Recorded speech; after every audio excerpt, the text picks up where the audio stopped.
भाइयों के उपालंभ से अंधक का तप करना और वर पाकर त्रिलोकी को जीतकर स्वेच्छाचार में प्रवृत्त होना। उसके मंत्रियों द्वारा शिव परिवार का वर्णन, पार्वती के सौंदर्य पर मोहित होकर अंधक का वहां जाना और नंदीश्वर के साथ युद्ध, अंधक के प्रभाव से नंदीश्वर की मूर्छा, पार्वती के आवाहन से देवियों का प्रकट होकर युद्ध करना, शिव का आगमन और युद्ध, शिव द्वारा शुक्राचार्य का निगला जाना, शिव की प्रेरणा से विष्णु का काली रूप धारण करके दानवों के रक्त का पान करना, शिव का अंधक को अपने त्रिशूल में पिरोना और युद्ध की समाप्ति। सनत कुमार जी कहते हैं, मुनिवर, एक समय हिरणाक्ष का पुत्र अंधक अपने भाइयों के साथ बिहार में संलग्न था। उसी समय उसके कामासक्त मधांग भाइयों ने उससे कहा, अरे अंधे, तुम्हें तो अब राज्य से क्या प्रयोजन है। हिरणाक्ष तो मूर्ख था जो उसने घोर तप द्वारा शंकर जी को प्रसन्न करके तुम जैसे कुरूप, बेडोल, कलिप्रिय और नेत्रहीन को प्राप्त किया। ऐसे तुम राज के भागी नहीं हो सकते हो, क्योंकि भला तुम ही विचार करो कि कहीं दूसरे से उत्पन्न हुआ पुत्र भी राज्य पाता है। सच पूछो तो निश्चय ही इस राज्य के भागी हम ही लोग हैं। सनत कुमार जी कहते हैं, मुने, उन लोगों की बात सुनकर अंधक दीन हो गया। फिर उसने स्वयं ही बुद्धिपूर्वक विचार करके तरह तरह की बातों से उन्हें शांत किया और रात के समय वह निर्जन वन में चला गया। वहां उसने हजारों वर्षों तक घोर तप करके अपने शरीर को सुखा डाला और अंत में अपने शरीर को अग्नि में होम देना चाहा। तब ब्रह्मा जी ने उसे वैसा करने के लिए रोककर कहा, दानव, अब तू वर मांग ले। सारे संसार में जिस दुर्लभ वस्तु को प्राप्त करने की तेरी अभिलाषा हो, उसे तू मुझसे ले ले। पतियों ने ब्रह्मा जी का वचन सुनकर वह दैत्य दीनता और नम्रता पूर्वक कहने लगा, भगवन, जिन निष्ठुरों ने मेरा राज्य छीन लिया है, वे सब दैत्य आदि मेरे भृत्य हो जाएं। मुझ अंधे को दिव्य चक्षु प्राप्त हो जाएं। इंद्र आदि देवता मुझे कर दिया करें और देवता, दैत्य, गंधर्व, यक्ष, नाग, किन्नर, दैत्यों के शत्रु नारायण, सर्वमय शंकर तथा अन्यान किन्हीं भी प्राणियों से मेरी मृत्यु ना होए। उसके उस अत्यंत दारुण वचन को सुनकर ब्रह्मा जी सशंकित हो उठे और उससे बोले, दैत्येंद्र, ये सारी बातें तो हो जाएंगी, किंतु तू अपने विनाश का कोई कारण भी तो स्वीकार कर ले, क्योंकि जगत में कोई ऐसा प्राणी नहीं हुआ है और ना आगे होगा ही जो काल के गाल में ना समा गया हो। फिर तू जैसे सत्पुरुषों को तो अत्यंत लंबे जीवन का विचार त्याग ही देना चाहिए। ब्रह्मा जी के इस अनुभव भरे वचन को सुनकर वह दैत्य पुनः बोला, प्रभु, तीनों कालों में जो उत्तम, मध्यम और नीच नारियां होती हैं, उन्हीं नारियों में कोई रत्नभूता नारी मेरी भी जननी होगी। वह मनुष्य लोक के लिए दुर्लभ तथा शरीर, मन और वचन से भी अगम्य है। उसमें राक्षस भाव के कारण जब मेरी काम भावना उत्पन्न हो जाए, तभी मेरा नाश हो। उसकी बातें सुनकर स्वयंभू भगवान ब्रह्मा को महान आश्चर्य हुआ। वे शंकर जी के चरण कमलों का स्मरण करने लगे। तब शंभु की आज्ञा पाकर वे उस अंधक से बोले, दैत्यवर, तू जो कुछ चाहता है, तेरे वे सभी सकाम वचन पूर्ण होंगे। दैत्येंद्र, अब तो उठ, अपना अभीष्ट वर प्राप्त कर और सदा वीरों के साथ युद्ध करता रहे। मुनीश, हिरणाक्ष पुत्र अंधक के शरीर में नसें और हड्डियां ही शेष रह गई थीं। वह ब्रह्मा के ऐसे वचन को सुनकर शीघ्र ही भक्ति पूर्वक उस लोकेश्वर के चरणों में लौट गया और इस प्रकार बोला, विभो, जब मेरे शरीर में नसें और हड्डियां मात्र ही शेष रह गई हैं, तब भला इस देह से शत्रु सेना में प्रवेश करके मैं कैसे युद्ध कर सकूंगा। अतः अब आप अपने पवित्र हाथ से मेरा स्पर्श करके इस शरीर को मांसल बना दीजिए। सनत कुमार जी कहते हैं, महर्षि, अंधक की प्रार्थना सुनकर ब्रह्मा जी ने अपने हाथ से उसके शरीर का स्पर्श किया और फिर वे मुनिगण तथा सिद्ध समूहों से भली भांति पूजित हो देवताओं के साथ अपने धाम को चले गए। ब्रह्मा के स्पर्श करते ही उस दैत्यराज का शरीर भरा पूरा हो गया, जिससे उसमें बल का संचार हो आया तथा नेत्रों के प्राप्त हो जाने से वह सुंदर दिखने लगा। तब उसने प्रसन्नता पूर्वक अपने नगर में प्रवेश किया। उस समय प्रहलाद आदि श्रेष्ठ दानवों ने जब उसे वरदान प्राप्त करके आया हुआ जाना, तब वे सारा राज्य उसे समर्पित करके उसके वशवर्ती भृत्य हो गए।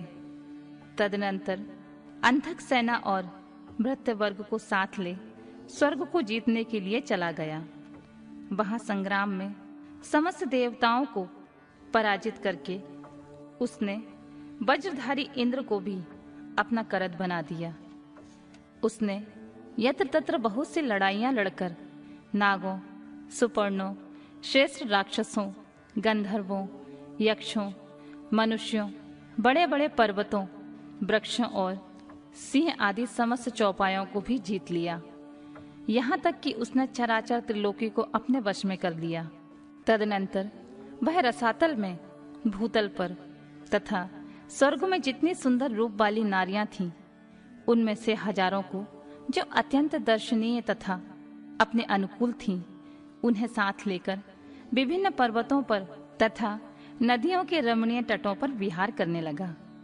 दैत्यराज अंधक सदा दुष्टों का ही संग करता था।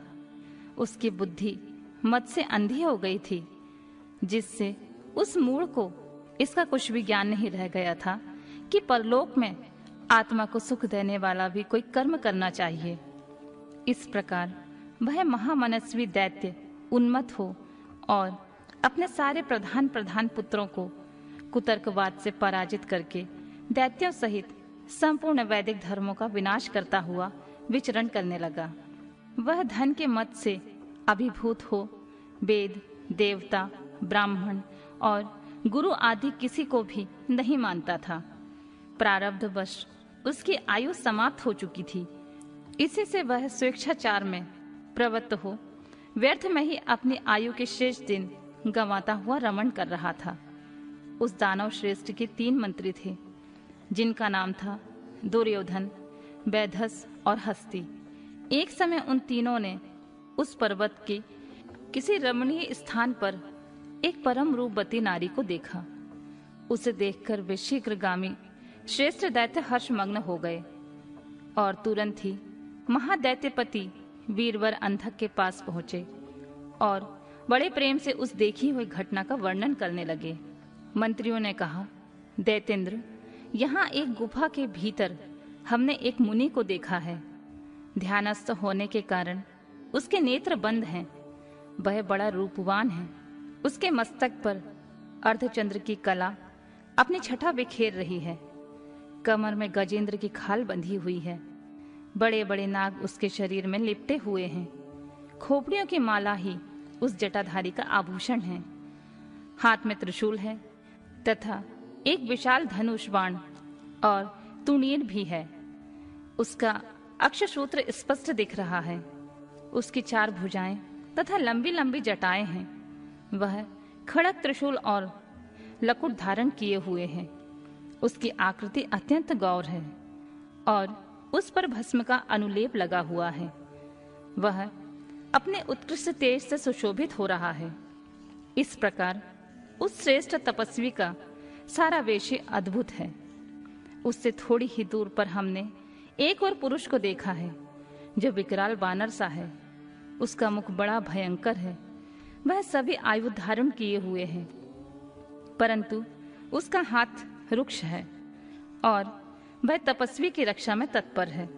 उसके पास ही एक बूढ़ा सफेद रंग का बैल भी बैठा है। उस बैठे हुए तपस्वी के पार्श्व भाग में हमने एक शुभ लक्षण संपन्न नारी को भी देखा है। वह भूतल में रत्न स्वरूपा है। उसका रूप बड़ा मनोरम है और तरुणी होने के नाते वह मन को मोह लेती है। मूंगे, मोती, मणि, सुवर्ण, रत्न और उत्तम वस्त्रों से सुसज्जित है। उसके गले में सुंदर मालाएं लटक रही हैं। कहाँ तक कहें, वह इतनी सुंदरी है कि जिसने उसे एक बार देख लिया उसी का नेत्र धारण करना सफल है। उसे फिर इस लोक में अन्य वस्तुओं के देखने से क्या प्रयोजन है। वह दिव्य नारी पुण्यात्मा मुनिवर महेश की मान्या एवं प्रियतमा भार्या है। दैत्येंद्र, आप तो उत्तमोत्तम रत्नों का उपभोग करने वाले हैं, अतः उसे यहाँ बुलवाकर देखिए, वह आपके भी देखने योग्य है। सनत कुमार जी कहते हैं, मुनि श्रेष्ठ, मंत्रियों के उस वचनों को सुनकर दैत्यराज अंधक कामातुर हो उठा। उसके सारे शरीर में कंप छा गया। फिर तो उसने तुरंत ही दुर्योधन आदि को उस मुनि के पास भेजा। मंत्रियों ने वहां जाकर मुनीश्वर को प्रणाम करके उनसे अंधकासुर का संदेश कहा तथा बदले में शिव जी का उत्तर सुनकर वे लौटकर अंधक से बोले, राजन, आप तो संपूर्ण दैत्यों के स्वामी हैं, फिर भी उस महान पराक्रमी वीरवर तपस्वी मुनि ने अपनी बुद्धि से त्रिलोकी को तृण के समान समझकर हंसते हुए आपके लिए ऐसी बातें कही हैं। उस निशाचर का शौर्य और धैर्य अस्थिर है। वह दानव, कृपण, सत्वहीन, क्रूर, कृतघ्न और सदा ही पाप कर्म करने वाला है। क्या उसे सूर्यपुत्र यम का भय नहीं है? कहाँ तो मैं मेरे दारुण शस्त्र और मृत्यु को भी स्वतंत्र कर देने वाला योद्धा, और कहाँ वह वानर का मुख वाला डरपोक निशाचर जिसके सारे अंग बुढ़ापे से जर्जर हो गए हैं। कहाँ मेरा यह स्वरूप और कहाँ तेरी मंद भाग्यता। तेरी सेना भी तो नहीं के बराबर ही है। फिर भी यदि तुझ में कुछ सामर्थ्य हो तो युद्ध के लिए तैयार हो जा और आकर अपनी कुछ करतूत दिखा। मेरे पास तुझ जैसे पापियों का विनाश करने वाला वज्र सरीखा भयंकर शस्त्र है, और तेरा शरीर जो कमल के समान कोमल है, ऐसी दशा में विचार करके तुझे जो रुचिकर प्रतीत हो वह कर। सनत कुमार जी कहते हैं, मुनिवर, मंत्रियों की बात सुनकर पार्वती पर मोहित हुआ वह कामाध राक्षस विशाल सेना लेकर चल दिया और वहां पहुंचकर नंदीश्वर से युद्ध करने लगा। बड़ा भयानक युद्ध हुआ। उस समय युद्ध स्थल में चर्बी, मज्जा, मांस और रक्त की सी कीच मच गई। वहां कटे हुए सिर और धड़ नाच रहे थे और कच्चा मांस खाने वाले जानवर चारों ओर व्याप्त हो गए थे, जिससे वह बड़ा भयंकर लग रहा था। थोड़ी ही देर में दैत्य भाग खड़े हुए। तब पिनाकधारी भगवान शंकर दक्ष कन्या सती को भली भांति धीरज बंधाते हुए बोले, प्रिय, मैंने जो पहले अत्यंत भयंकर महान पशुपत व्रत का अनुष्ठान किया था, उसमें रात दिन तुम्हारे प्रसंगवश जो हमारी सेना का विनाश हुआ है वह विघ्न सा आ पड़ा है। देवी, मरण धर्मा प्राणियों का जो अमरों पर आक्रमण हुआ है, यह मानव पुण्य का विनाश करने वाला कोई ग्रह प्रकट हो गया है। अतः अब मैं पुनः किसी निर्जन वन में जाकर उस परम अद्भुत दिव्य व्रत की दीक्षा लूंगा और उस कठिन व्रत का अनुष्ठान करूंगा। सुंदरी, तुम्हारा शोक और भय दूर हो जाना चाहिए। सनत कुमार जी कहते हैं, मुने, इतना कहकर उग्र प्रभावशाली महात्मा शंकर धीरे से अपना सिंगा बजाकर एक अत्यंत भयंकर पावन वन में चले गए। वहां वे 1000 वर्षों के लिए पाशुपत व्रत के अनुष्ठान में तत्पर हो गए। इस व्रत का निभाना देवों और असुरों की शक्ति के बाहर है। इधर शील गुण से संपन्न पतिव्रता देवी पार्वती मंदराचल पर ही रहकर शिव जी के आगमन की प्रतीक्षा करती रहती थी। यद्यपि पुत्र स्थानीय वीरगण उनकी सुरक्षा में तत्पर थे, तथापि उस गुहा के भीतर अकेली रहने के कारण वे सदा भयभीत रहती थीं, जिससे उन्हें बड़ा दुख होता था। इसी बीच वरदान के प्रभाव से उन्मत्त हुआ वह दैत्य अंधक, जिसका धैर्य कामदेव के बाणों से छिन्न भिन्न हो गया था, अपने मुख्य योद्धाओं को साथ ले पुनः उस गुफा पर चढ़ आया। वहां सैनिकों सहित उसने वीरगण के साथ अत्यंत अद्भुत युद्ध किया। उसी समय सभी वीरों ने अन्न, जल और नींद का परित्याग कर दिया था। उस प्रकार वह युद्ध लगातार 505 दिन तक दिन रात चलता रहा। अंत में दैत्यों के भुजाओं से छूटे हुए आयुध के प्रहार से नंदीश्वर का शरीर घायल हो गया, जिससे वे गुहा द्वार पर ही गिर पड़े और मूर्छित हो गए। वह गिरने से गुहा का सारा दरवाजा ढक गया, जिससे उसका खोला जाना असंभव था। फिर दैत्यों ने 2 ही घड़ी में सारे वीरगण को अपने अस्त्र समूहों से आच्छादित कर दिया। तब पार्वती ने भगवान विष्णु और ब्रह्मा जी का स्मरण किया। स्मरण करते ही ब्राह्मणी, नारायणी, ऐन्द्री, वैश्वानरी, यामा, नेश्रुति, वारुणी, वायवी, कावेरी, यक्षेश्वरी, गारुड़ी और देवियों के रूप में समस्त देवता, यक्ष, सिद्ध, गुहाक आदि शस्त्रों से सुसज्जित होकर अपने अपने वाहनों पर सवार होकर पार्वती के पास आ पहुंचे और राक्षसों के साथ भिड़ गए। कुछ समय बाद भगवान शिव भी वहां आ गए। फिर तो घोर युद्ध हुआ। तदनंतर शुक्राचार्य को संजीवनी विद्या के द्वारा दैत्यों को जीवित करता देखकर भूतनाथ शिव जी उनको निगल गए। इससे दैत्य ढीले पड़ गए। व्यास जी अंधक महान पराक्रमी वीर और त्रिपुर हंता शिव के समान बुद्धिमान था। सैकड़ों वरदान मिलने के कारण वह उन्माद के वशीभूत हो रहा था।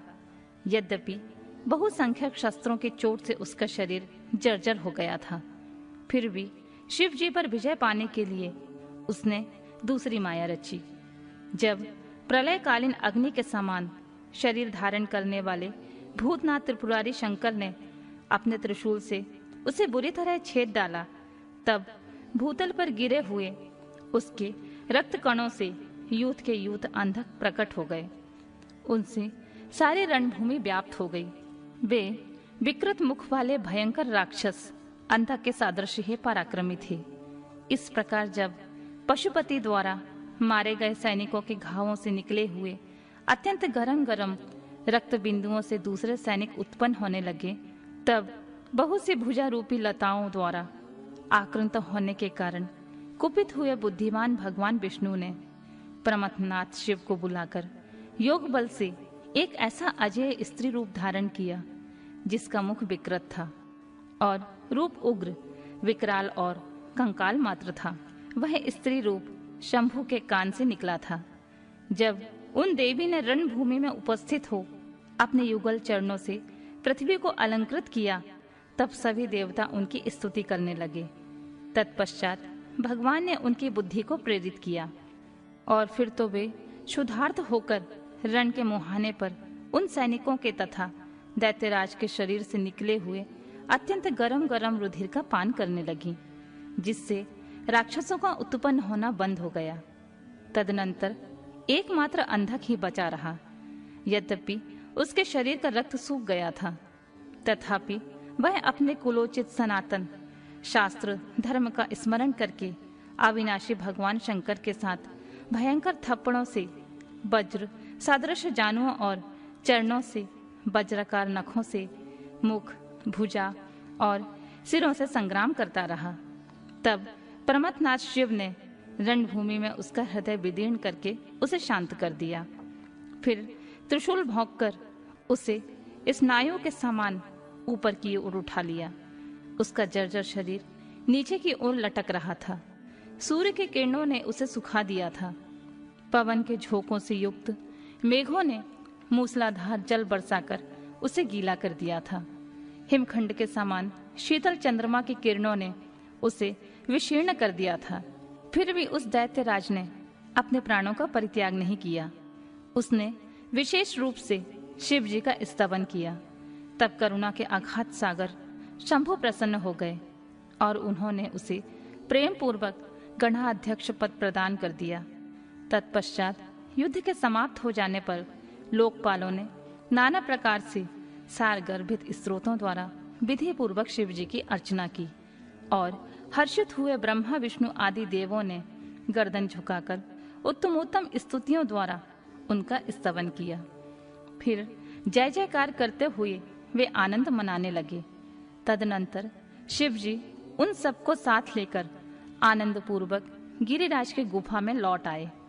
वहां उन्होंने अपने ही अंशभूत पूजनीय देवताओं को नाना प्रकार की भेंट समर्पित करके उन्हें विदा किया और स्वयं प्रमुदित हुई गिरिजा कुमारी के साथ उत्तमोत्तम लीलाएं करने लगे।